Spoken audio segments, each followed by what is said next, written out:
संभाजी महाराजांचा बलिदान दिवस, या बलिदान दिनाला 336 वर्ष पूर्ण झालेत। याबद्दल त्यांना विनम्र अभिवादन करतो।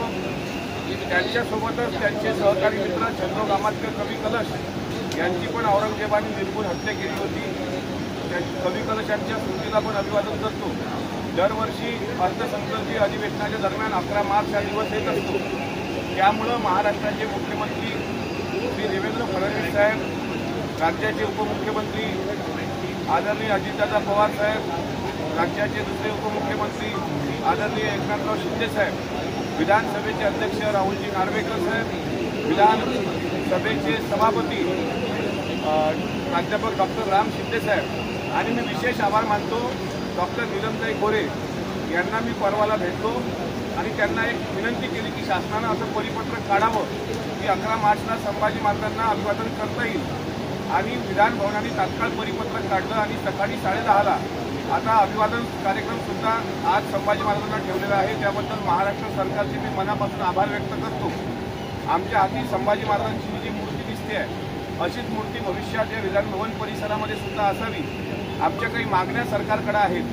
त्या मागणीमधली पहिली मागणी आहे छत्रपती संभाजी महाराजांचा इतिहास अभ्यासला यावा, यासाठी राज्य सरकारने इतिहास संशोधकांच्या अध्यक्षतेखाली संभाजी महाराजांची जयंती 14 मेला असते। 2025 पर्यंत छत्रपती संभाजी महाराज चरित्र साधन समिती गठीत करावी। नंबर 2, संभाजी महाराजांचं तैलचित्र जे रमेश मिस्त्री यांनी तयार केलेलं आहे तत्कालीन इतिहासाचे संदर्भ घेऊन, आणि ते प्राध्यापक डॉक्टर जयसिंगराव पवार सरांकडे कोल्हापूरला आहे। तशा धर्तीवर 2 तैलचित्र, एक विधान भवनमध्ये आणि दुसरं मंत्रालयामध्ये लावण्यात यावं। ते तैलचित्र जर शासनाकडे उपलब्ध नसेल तर ती उपलब्ध करून देण्याची जबाबदारी माझी असेल। आणि ते तैलचित्र आणि प्रिंटिंग शासकीय मुद्रणालयात सुद्धा माफक दरामध्ये उपलब्ध व्हावी। तसेच सरकारने अधिकृत परिपत्रक आणखी एक काढावं की शासकीय आणि निमशासकीय कार्यालयात जसं आपण शिवशाहू फुले आंबेडकरांची फोटो लावतो तसा संभाजी महाराजांचा फोटो सुद्धा त्या ठिकाणी असावा, हा सुद्धा GR शासनाने काढावा। संभाजीराजांचा दैदिप्यमान इतिहास मराठी पाठ्यपुस्तकासह CBSE पॅटर्नच्या इंग्रजी पुस्तकात सुद्धा अंतर्भूत करावा। याकरता शालेय शिक्षण मंत्री दादाजी भुसे साहेब यांना मी स्वतः भेटलेलो आहे आणि त्यांनी या गोष्टीला होकार दिला, त्याबद्दल त्यांचे आभार मानतो।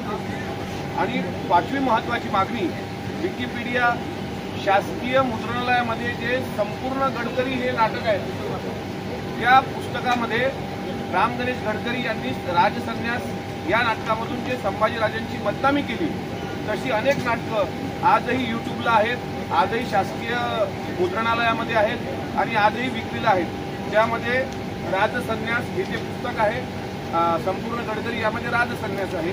रायगडाला जेव्हा जाग येते, थोरातांची कमळा, बेबंद शाही, प्रणयी युवराज, दुर्दैवी छत्रपती, शिवाजीला शह, चिडलेला छावा, स्वप्न भंगले रायगडाचे, येथे ओशाळला मृत्यू, असे तब्बल 32 चित्रपट आणि 80 नाटकं जी चुकीची दाखवल्या गेलेली आहेत ती तात्काळ हटवावी।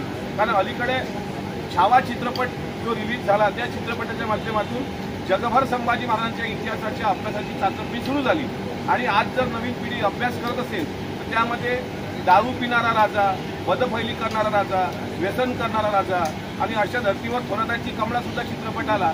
असे चित्रपट आज 11 मार्च बलिदान दिवस आहे। आमची सरकारला मागणी आहे, मी माझ्यासोबत माझे सहकारी आमशा पाडवी साहेब जे आता विधानसभेचे सदस्य आहेत आणि हिरामन खोसकर साहेब हे सुद्धा विधानसभेचे सदस्य आहेत, अशा सर्व सहकार्यांनी आम्हाला या ठिकाणी सहकार्य करण्याची, याच्यामध्ये कुठलं राजकारण नाही, सरकार विरुद्ध हे कुठलं आंदोलन नाही, सरकारमध्येच आम्ही आहोत आणि सरकारकडे मागणी करणं ही आमची जबाबदारी आहे। त्यामुळे इथं जात, पंथ, धर्म याच्या पलीकडे जाऊन संभाजी महाराज हे स्वराज्याचे प्रेरणास्थान होते।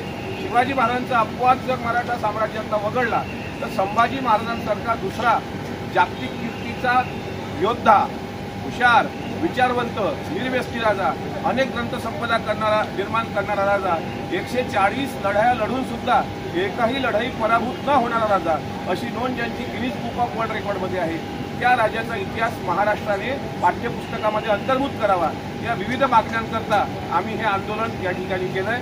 बाजूचं जे बॅनर दिसतंय त्यामध्ये मी ज्या नाटकांची नावं घेतली त्यामध्ये राजसन्यास आहे, बेबंद शाही आहे, प्रणयी युवराज आहे, रायगडाला जेव्हा जाग येते आहे आणि अशा प्रवृत्तीचं दहन हे होळीच्या दिवशी आम्ही आमच्या गावाकडे करणार, कारण विधान भवन परिसरामध्ये होळी करता येणार नाही. म्हणून होळीला काय जाळायचं, तर यावर्षी संभाजी महाराजांवर असलेली विकृत नाटकं, विकृत कथानकं, विकृत कादंबऱ्या ह्या जाळल्या गेल्या पाहिजे.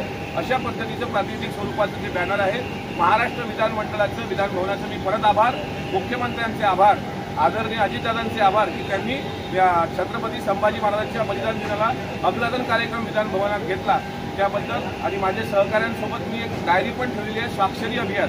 त्यात प्रत्येक आमदारांनी येऊन एक स्वाक्षरी करायची, जेणेकरून महाराष्ट्र शासनाकडे त्याचा पाठपुरावा करता येईल. आणि ह्या मागण्याची प्रेस नोट आपल्या सर्वांकडे दिलेली आहे. त्या अनुषंगानं आपण पत्रकार बांधव सुद्धा या शंभूराजांच्या पवित्र कार्यात सहभागी व्हाल अशी मला अपेक्षा आहे.